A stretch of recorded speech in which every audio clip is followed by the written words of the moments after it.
So we have stuff to do on Speed 6. We got some big stuff, like we're gonna do carbon fiber steering wheel, and then we got some small stuff, like fabricate turbo, intercooler piping, exhaust, all the stuff.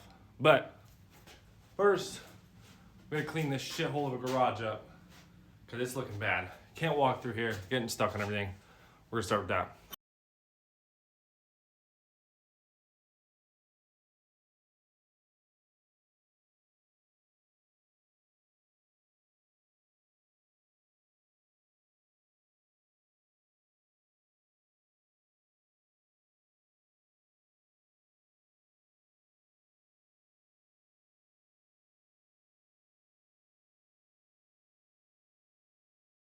All right, so big O 6.6mm turbo here.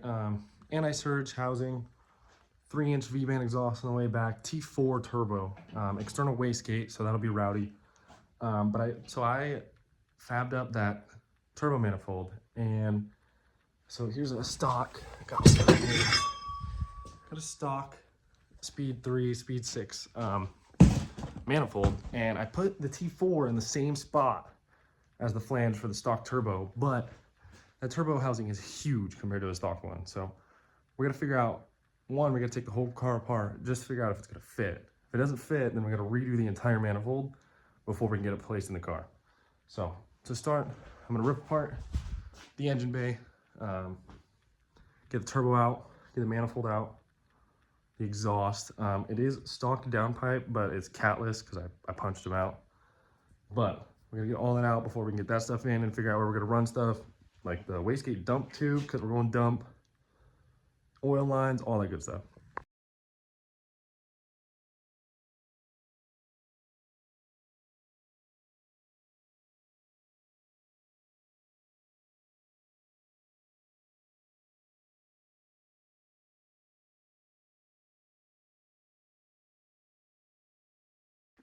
All right, so that took entirely too long just to do what I've done so far. So we got the whole intake side of the car out, bam.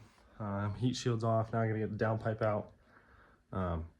The worst part about these cars is the turbo drain. Well, there's probably a lot of worse parts, but in my opinion, the worst part is the turbo drain. They got some goofy stuff going on down there. And so we're gonna lift the car up, and I have no idea what happened to my jack stands. So we're gonna have to leave the jack under there. Hopefully we don't need it for anything else. Took a little longer than I wanted, but got the manifold out, got the turbo out, and check out this size comparison. All right, so here's our factory turbo.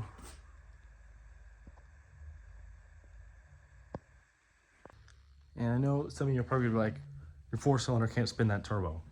Well, it can, because our AR ratio is actually pretty close to the same on those two turbos. That one just looks so much bigger because of the anti-surge housing. So as far as boost lag, there's really not gonna be much of a difference. And hopefully the manifold I built flows enough that you won't notice it anyway. All right, so I've noticed a couple things that I forgot to even think about when I was building that manifold over there. The alternator is really close to this last exhaust port. Now, don't know if that's gonna fit or not.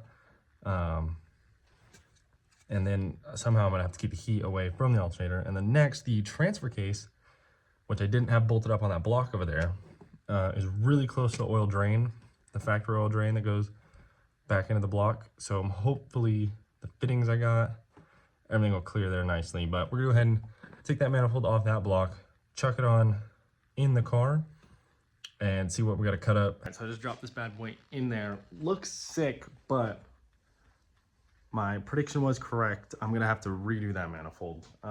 Cleared the alternator, which I was surprised about, but it is way too far back. We'd have to cut way too far into the firewall. So I kind of want the turbo to sit where it's at right now. So once the turbo is set right where it's at, everything else is gonna line up great. I do need to pull all that back off and just double check that drain fitting.